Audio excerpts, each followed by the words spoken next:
করা হবে। আহলে হাদিস জামাত তাদের বিভিন্ন উৎপাতের মধ্যে একটি হলো যে জুমার নামাজে বাংলা খুতবা প্রদান করা। ঠাট্টা মজাক করছে আল্লাহর সাথে। কওমি মাদ্রাসার কিছু ছাত্র বেয়াদব, আর এই বেয়াদবদেরকে শিক্ষা দিয়েছে বিদাতি বেয়াদব। বিদাতি তো ব দেওয়া আছে আর বেয়াদবে ব আছে। বিদাতি বেয়াদব তাদের ওস্তাদ শিক্ষকগুলি, কারণ এরা বেয়াদব আর বেয়াদবই শিখেছে কওমি মাদ্রাসায়।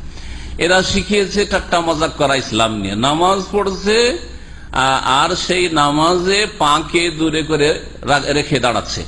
আমি তাদেরকে বলবো যে তোমাদের মযহাবে আছে যে দুই পায়ের মাঝখানে মাত্র 1 বিঘত হবে অথবা 4 আঙ্গুল হবে, এর দলিল একটা হাদিস দাও তো। কিয়ামত পর্যন্ত, কিয়ামত পর্যন্ত সময় থাকলো এই মযহাবধারীদের যে দুই পায়ের মাঝখানে শুধু এতটুকু ফাঁক রাখা চলবে আর এর বেশি চলবে না, এর একটা হাদিস চাই। নিয়ে আসুক, কোথা থেকে নিয়ে আসছে। সুতরাং কারো শরীর মোটা হয় তো যদি 1 বিঘতের জায়গায় আর একটু বেশি ফাঁক করে কোনো অসুবিধার কথা নাই।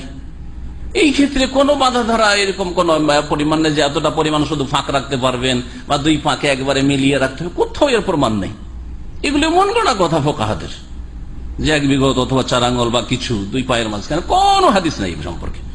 2 নম্বর কথা, তারপরে মজাক কি নিয়ে করছে যে খুতবা যেহেতু আহলে হাদিসরা বাংলায় পড়ে সেই জন্য আহলে হাদিসদের নামাজ নিয়ে মজাক করছে। প্রথম কথা নামাজ নিয়ে মজাক, তারা তখন আজান দিচ্ছে বাংলায়।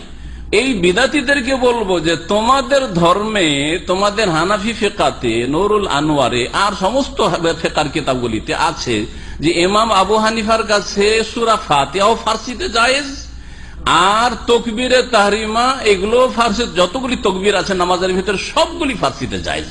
আরে নামাজের ভিতরে তোমাদের মযহাবে জায়েজ, তোমাদের মযহাবে ইমামের কাছে। আমাদের কাছে তো নামাজের বাইরে শুধু খুতবাটা অন্য ভাষায় জায়েজ।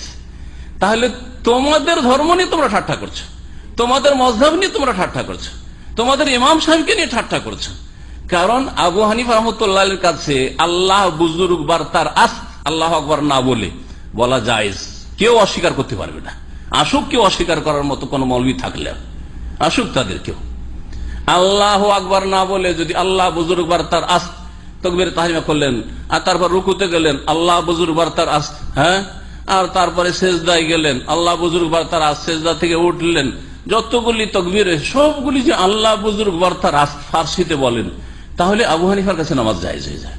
সূরা ফাতিহা শুরু থেকে শেষ পর্যন্ত বিসমিল্লাহির রহমানির থেকে ওয়ালাদ-দালিন পর্যন্ত যদি ফারসি ভাষায় পড়েন, ইউজাউযুল ইমামু আল কিরাআতা বিল লুগাতিল ফারসিয়াত, নুরুল আনোয়ারে ইবারত আছে। আমি পড়েছি এবং পড়িয়েছি সব কিতাব শিক্ষকতার যুগে। কোথায় যাবেন? এগুলো তো মূর্খ লোকদের চোখে ধুলা ছেটানোর জন্য অন্যদেরকে নিয়ে ঠাট্টা মজাক করা, নিজেদেরকে নিয়ে ঠাট্টা মজাক করা হচ্ছে। আমরা তো নামাজের বাইরে খুতবাকে বাংলা ভাষা বা অন্য ভাষায় জায়েজ করেছি, আর এটাই হচ্ছে হক। কারণ খুতবা মানে অ্যাড্রেস করা, সম্বোধন করা। আরবি ভাষায় যদি বাঙালিকে আর ইন্ডিয়ানদেরকে বা শ্রীলঙ্কানদেরকে, অনারবদেরকে যদি আরবি ভাষায় খুতবা দেওয়া হয় তো বকরি ছাগলের সামনে কিছু বলা একই কথা, কোনো পার্থক্য আছে নাকি? যারা এক কথা বুঝেন না, যেমন বকরি ছাগলের কিছু বললে বুঝেন না, ওই রকম আরবি ভাষায় যদি ইংরেজদেরকে বলেন বা অনারবদেরকে বলেন ওই রকমই অবস্থা। কারণ আরবি ভাষাতে খুতবা হবে, এটা তো অযৌক্তিক কথা, অযৌক্তিক কথা। এই জন্য খুতবা সেখানকার ভাষায় হবে যেখানে আপনি খুতবা দিচ্ছেন, যেখানে আপনার সামনে শ্রোতারা মেজরিটিতে রয়েছে।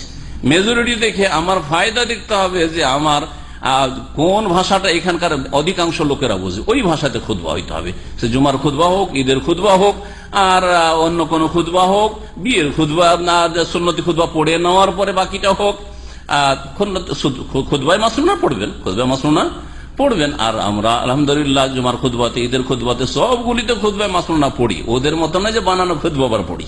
খুতবা মাসনুনা পড়ার পরে তখন খেতাব করি, সম্বোধন করি। খুতবা থেকে খেতাব করা, আর খেতাব করা মানে সম্বোধন করা। উর্দুতে শব্দটি ব্যবহার হয় मैं आपसे খেতাব करना चाहता हूं, আরবিতে বলা হয় আনা উরিদু আন উখাতিবাকুম।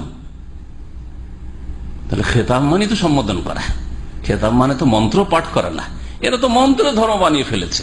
সুতরাং যারা এই নামাজ নিয়ে মজাক করেছে তারা আল্লাহকে নারাজ করেছে, তারা দিন নিয়ে ঠাট্টা মজাক করে ঈমান ভঙ্গ করেছে, এবং আবু হানিফাকে নিয়ে মজাক করেছে, তাদের মযহাবকে নিয়ে মজাক করেছে, আমাদেরকে নিয়ে মজাক করেনি। এই বিদাতি।